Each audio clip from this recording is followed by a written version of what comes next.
Hello and welcome to Get a Better Handle on Life.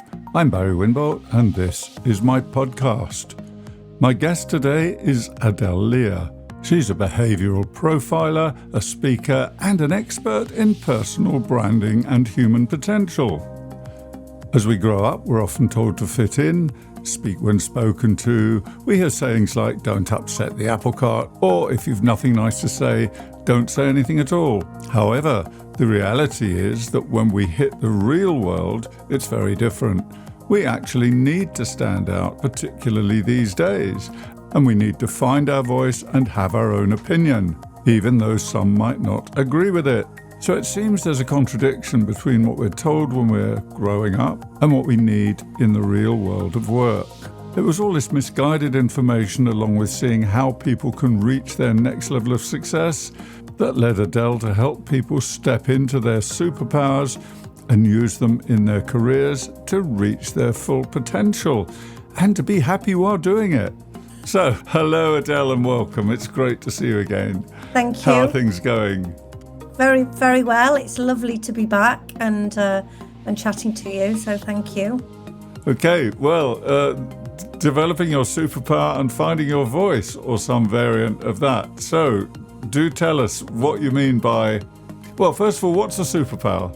So, I believe that we all have innate talents and strengths. We build skills, but there's certain elements of us that we're naturally good at. You know, some of us are natural communicators, some are natural organisers, some people are naturally kind of analytical or problem solvers.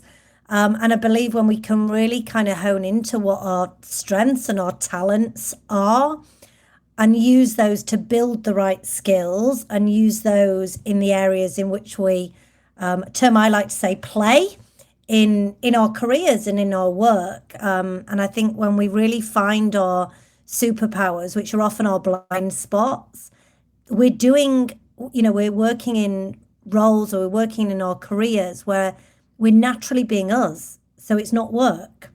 And we should feel energized by what we do.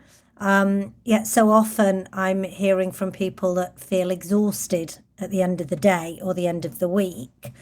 And often it's because they're going against the grain of their natural strengths and talents and not using their superpowers in the work that they do. So you're basically saying that although we're given, in whatever training we do or preparation for the workplace, we're basically given a set of ideas about how we show up at work, but those don't always align with who we are as individuals. And in your coaching clients, you're seeing that people are kind of swimming against the tide of or the current of their own natural characteristics and strengths, and that's tiring to do that. Yes. Right. Yes. So that's what a superpower would be, tapping into those facets of your nature. Yep. And as has been said often enough, when you find what you love, you don't have to do a day's work in your life. Yeah. So tapping into your talents in a sense and, really finding, finding your kind of zone of genius, what you're great at, that really comes very naturally to you. It took me, a long time to fathom this out. And it was actually going very wrong in my career. Realizing that, yes, I could do the job, but it wasn't the right job for me to do, because it was kind of against, where my talents lied. I think when people can really kind of see where their talents are and actually it's playing to your strengths. But I think, we kind of go for a job title and we don't necessarily go for what's involved. And we're put into boxes quite early on in our, on the education journey around a career topic rather than actually kind of looking at how our talents and strengths can come into play in different roles. So that seems to suggest to me, I mean, you also mentioned blind spots, so I want to come back to that in a minute. I don't want to forget that. But since you've mentioned fitting into boxes and going for the job title or perhaps the salary or the image, the profile of the job, what you're suggesting points to the fact, or what you're saying suggests that maybe we should scratch the surface a bit more and ask about the job, how it fits with who we are and what our own kind of vision of our own idea of success might be. Absolutely. Yeah. I think, when we're job searching, when we're starting our career, when we're looking for the next role, it's not often that we really go to the drawing board and be kind of thinking, right, what's my vision of success? What do I want? What am I great at? Where are my talents? Where can I use those talents? Maybe it is a different role in a different industry. We tend to kind of get siphoned into an industry or a job role or a niche, and then we start just trying to climb that ladder. And actually, maybe we need to get off that ladder completely and go and climb a completely different ladder. So yeah, I think there's a lot more in terms of when we're looking at our career, and our personal growth, that we're not, we're not uncovering. But isn't that a bit of a risky enterprise for a lot of people? I mean, it would scare me stiff. Well, I've changed ladders so often. I was going to say. Perhaps that was inappropriate. No, I have. Yeah, I'm a ladder changer, maybe. But the point is, I can see that people, when I have changed ladders, even friends, when I went into psychology at the end of one career as a business consultant, and I thought, I got to know more about this. I got to study psychology. And it turned out that the way to do it was actually to go into the field of psychotherapy at the time. I'm talking 30, 40 years ago, because that was a route in through stress management, various other things that ticked all the boxes for me. So I was very lucky to find that. But raised eyebrows all round. You're doing what? And well, it didn't bother me because I was committed to it, but I felt I was losing the respect of some of my friends and my social circle, 2 or 3 people in particular.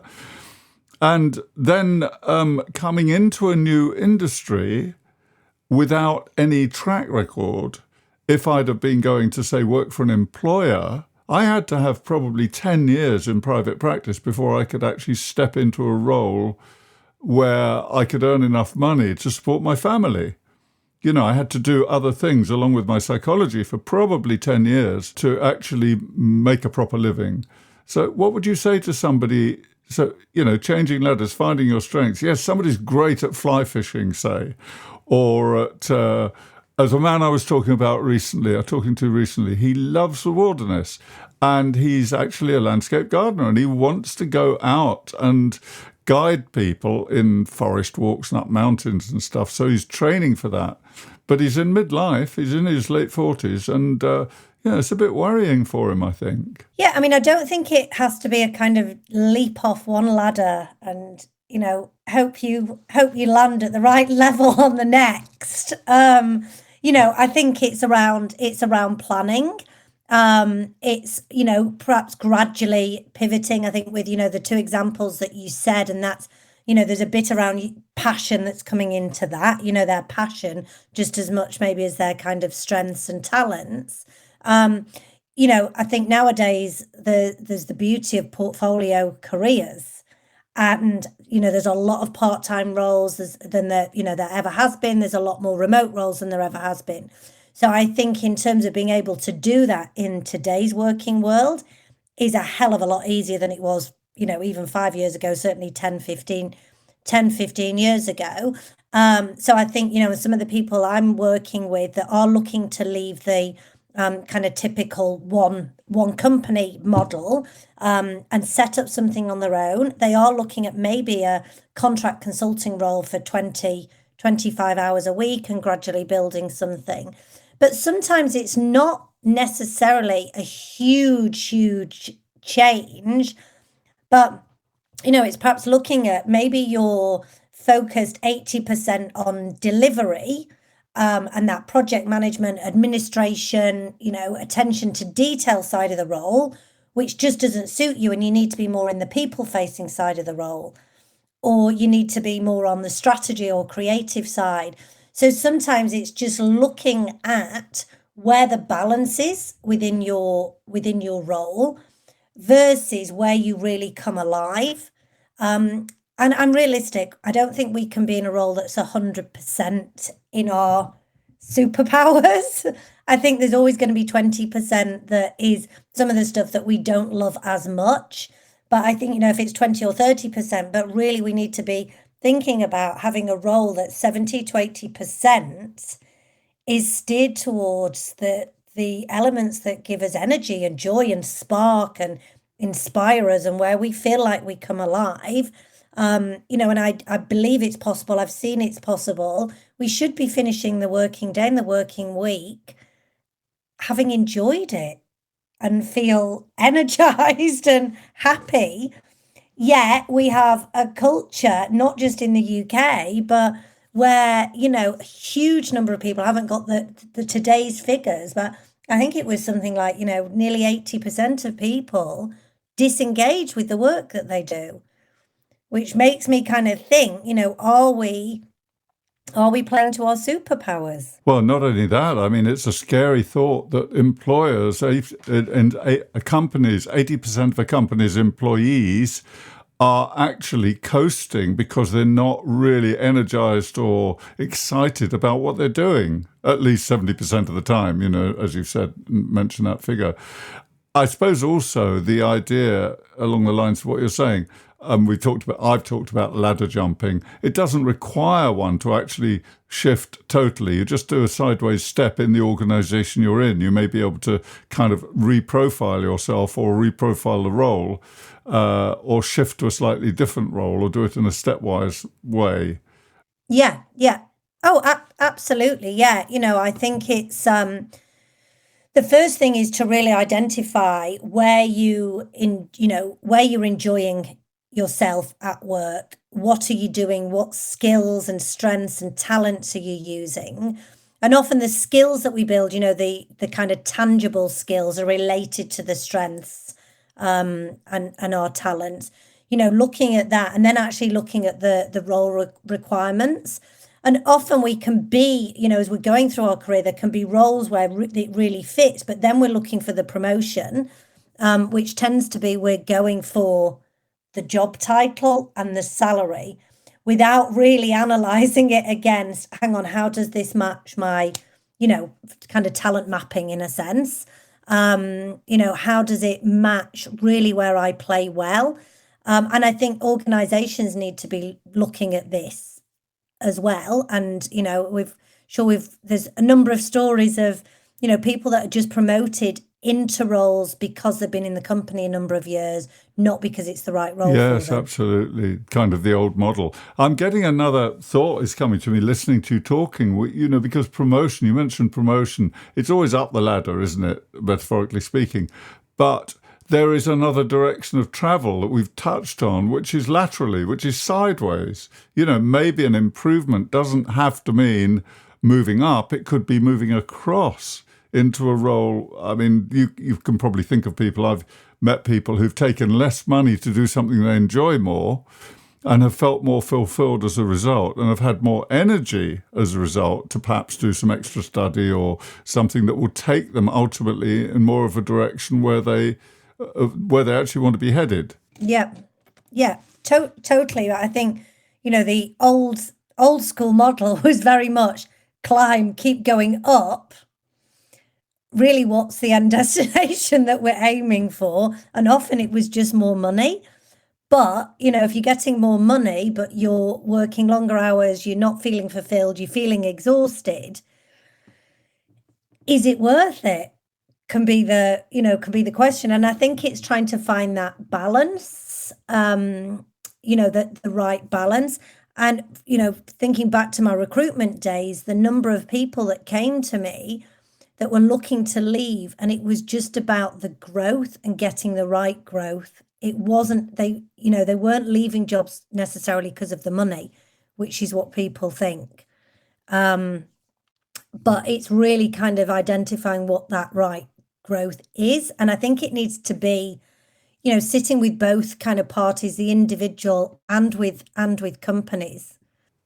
So you mentioned your own development and your own realization that you were kind of on the wrong path.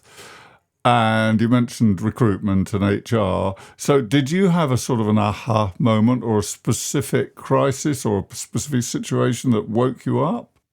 Yes, absolutely. My game-changing role, which was hideous at the time, but I'm very thankful for today because I don't think I'd be doing what I do now if it wasn't for that. I chased salary, status, job title, flashy company car, flashy offices.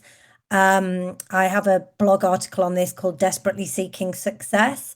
That's on your website, is it? It's not. It's on my LinkedIn profile. I think it's not Okay. currently up on my website. Right. But I was chasing all the wrong things, and I got this role. Not actually quite sure how I got the role because it was wrong fit for me. I was the wrong fit for it. It was a very slow sales cycle. I now know that kind of more fast-paced, quick turnaround working environment is better for me. Lots of attention to detail, lots of facts and figures were involved in it. And lots of administration for processes. Now, when I look at my profile and I look at that job, it's laughable, really, because it doesn't fit, doesn't fit with my strengths and my talent. So what was your wake up moment? What actually alerted you to this misfit? Literally hating every day. That's pretty clear. Isn't it? And yet there are thousands of people doing that every day, aren't there? Yeah. And I thought the fancy office, I thought that would be great. But actually, and when we look at this, I mean, the superpowers is one thing, we've also got the environment and the culture that we work best in. I'm much better in realized going into a very corporate office, suited and booted every day. That's not the right fit for me. The company kind of model structure, like literally everything, but it took a bit to understand and unpick it, but I literally, the Sunday scaries were real. The Monday morning, Tuesday, like literally every day driving to work, just that, sickness in the pit of my stomach, hating it. And it was probably only after that and pulling that apart that really sent me on the journey of helping people find career happiness, because I only did 12 months in that role, but it was hideous. And I, like you said, I really feel for people that are having to do that, day in, day out for, year on year and not really knowing the way out. And also I was exhausted. There was nothing, very little, probably 10% of that role that was energizing me.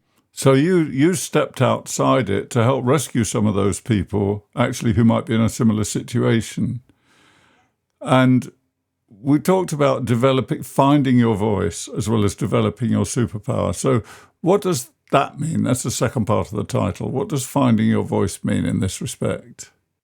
So what, from all kind of that experience, and that was, gosh, it'll be nearly 20 years ago now, sent me on this journey of, how did I end up there? Why do we end up there?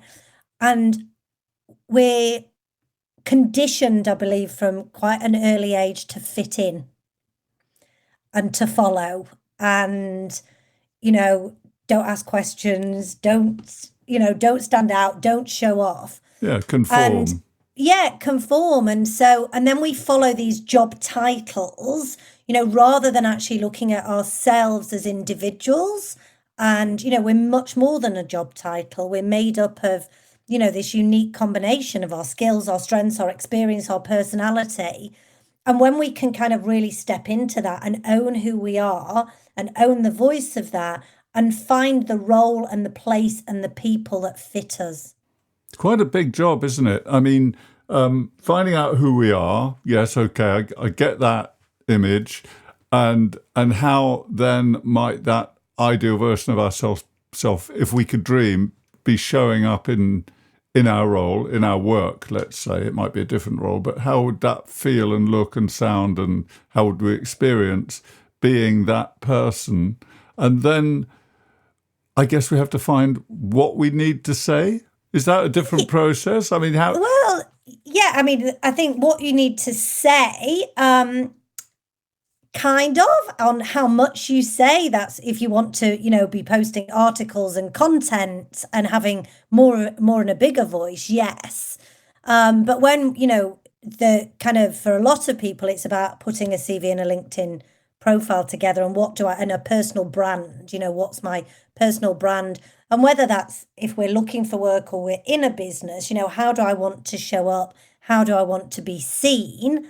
Rather than just fitting in and being somebody in a business, it's about being seen. Yeah, that's a really important. You've just alerted me to something else which I hadn't really considered, because I'd been thinking about this in terms of career and all this sort of stuff. But as you said, with Portfolio Career and with social media, and employers can look at our profile and they can check what sort of person we are and this, that and the other. And we all have to write, if we are on LinkedIn or something similar, we all have to write that profile. And the temptation I would expect, based on me, a younger me, is you kind of emulate other people. You don't really have anything really original. And I think it was Seth Godin who I was listening to, and I realized he's really, because he's famous now, and he's a real, he's minimalist. He doesn't say something. He doesn't need to say it because he's known. But even years ago, he would just say, "Hello, it's Seth," on his podcast, And if you don't know who he is and you're listening to his podcast, well, go and check. But he's confident enough just to be that guy. And so sometimes less is more. But you can't do that if you don't know what the core of it is. Yes, and he probably knew who he was marketing to, that was, that was his pitch. His pitch was nothing, but it created the intrigue enough for people to go and find out about him. Clever marketing, but then that's what he's about, isn't it?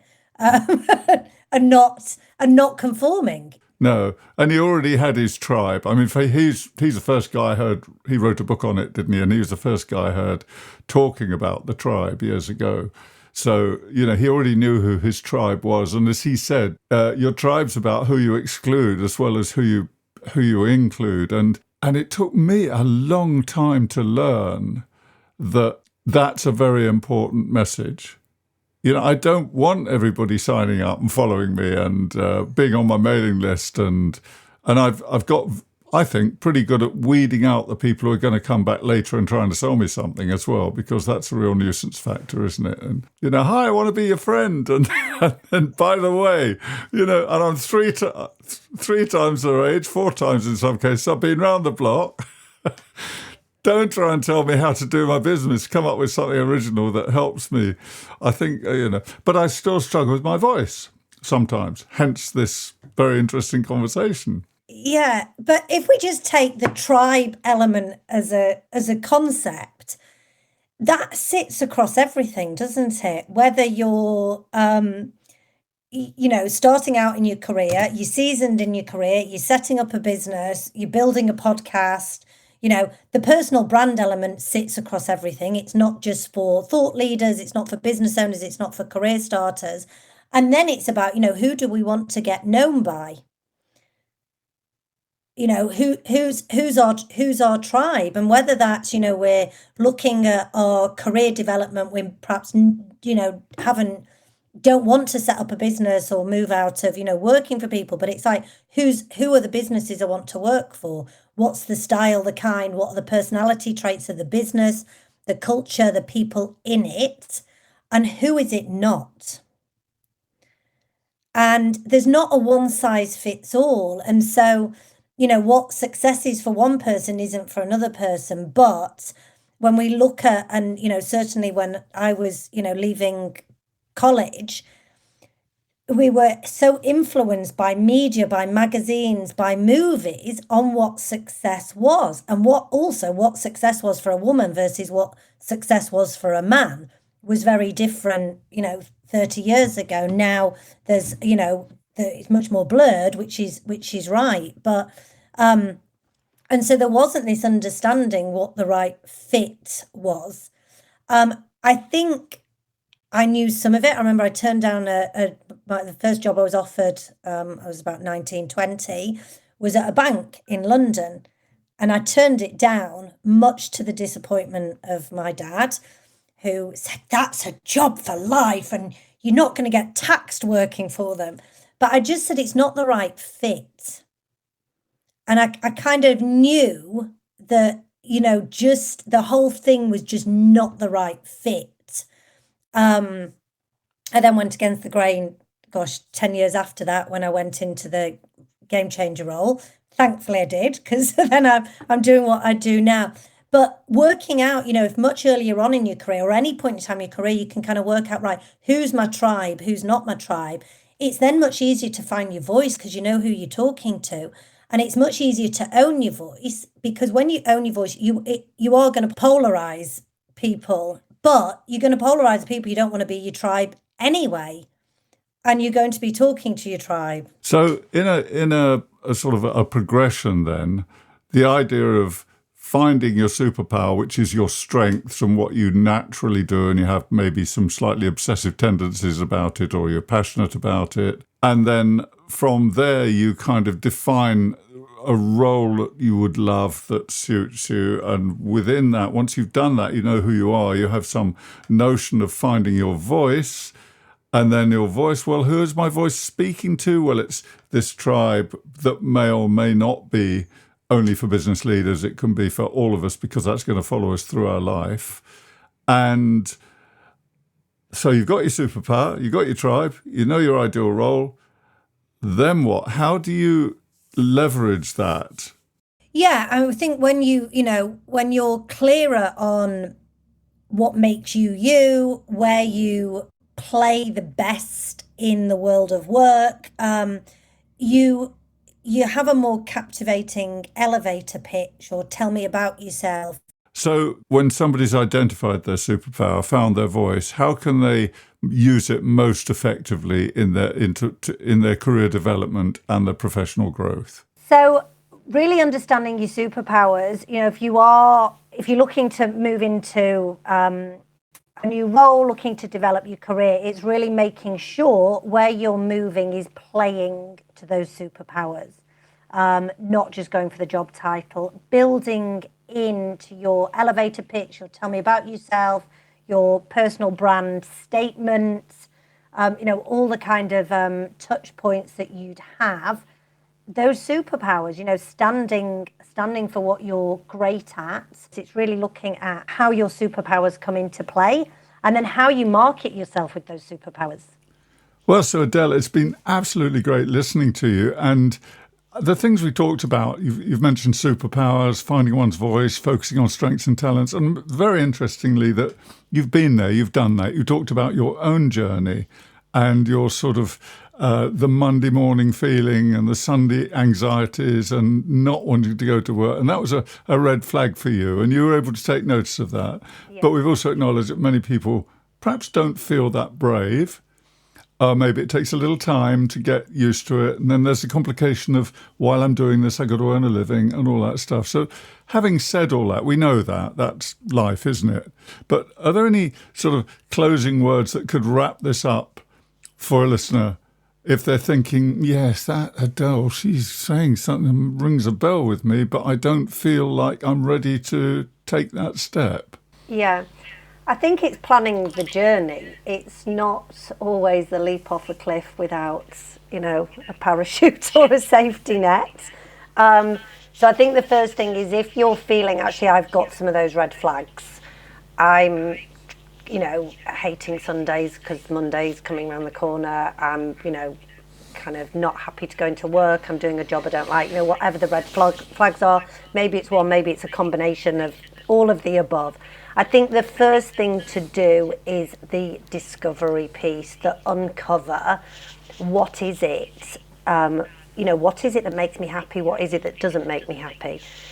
Do an assessment of your role. So kind of at the end of the day, or perhaps at lunchtime, take 10 minutes and just look back on what you've done that morning.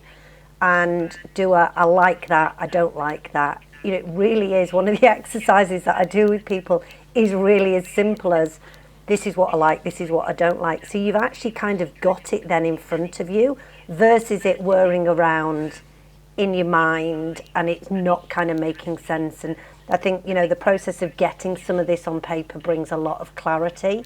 Then it's a planning phase. Okay, I've got this information now. What can I do with it? Because sometimes, and I've said this, you know, it's not always this massive drastic change. There can be tweaks.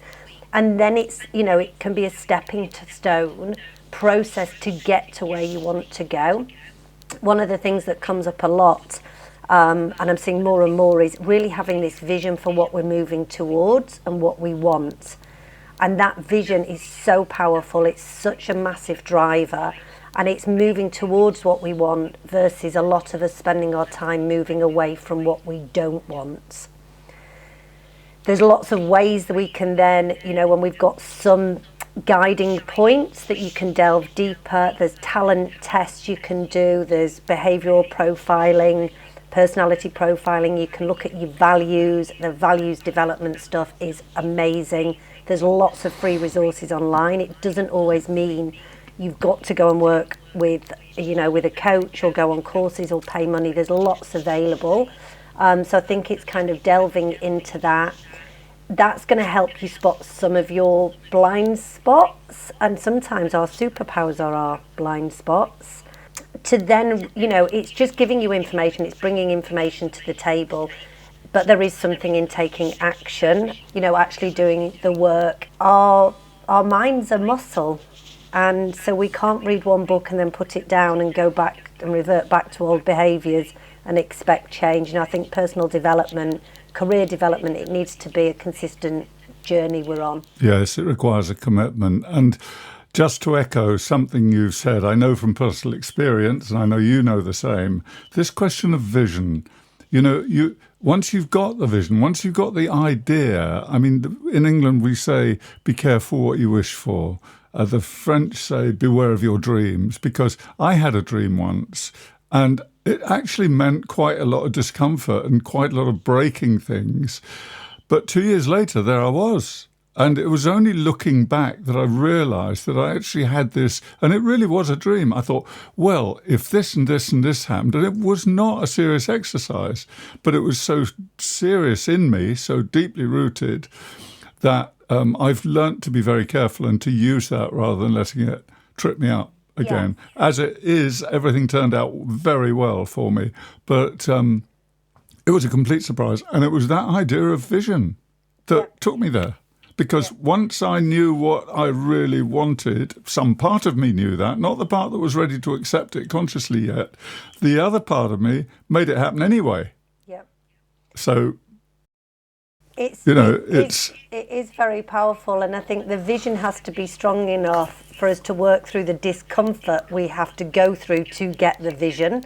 And sometimes these are small things, and I was thinking about this recently. Very quickly, I did a kind of like a triathlon. It was called Race the Sun.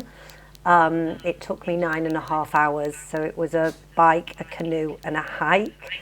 But wow. I'd put this kind of in the, you know, out there. This is something I want to see if it's possible for me to achieve. But the vision of achieving it outweighed the pain and the agony of the training and the actual 9.5 hours of doing it. And so sometimes it's just little things, you know, the vision of getting fitter needs to outweigh, you know, the mornings that we don't want to get out of bed and do the exercise. Yeah. So, you know, and again, I think just diving into what is it I want? Yes. What am I moving towards versus a lot of us are wired to the negative of what I don't want. As I said before, go towards what you want rather than trying to flee what you don't want. Okay, well, look, Adele, it's been really enlightening and I've really enjoyed our conversation. And I know from experience that when I go back to it, I'm going to learn even more. So thank you so much for your time and for the clarity you bring to these things. We've talked about superpowers. We talked about finding your voice.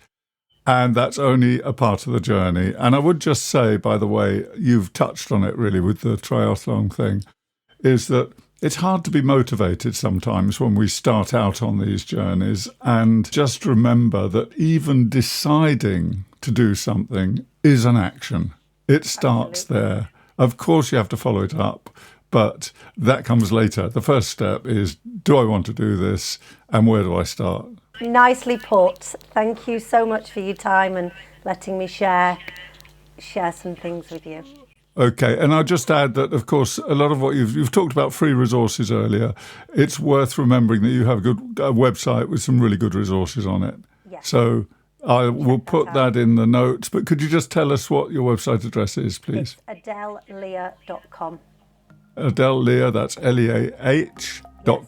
Yes. Nice and simple. Thank you very much, Adele. It's been a real pleasure. And maybe another one of these days we'll find another topic to squeeze in. Thanks a lot. Super, thank you. Take care. All the best.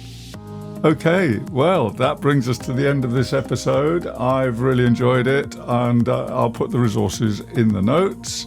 That's it from me today. All the best. I'm Barry Wimbold. This has been Get a Better Handle on Life.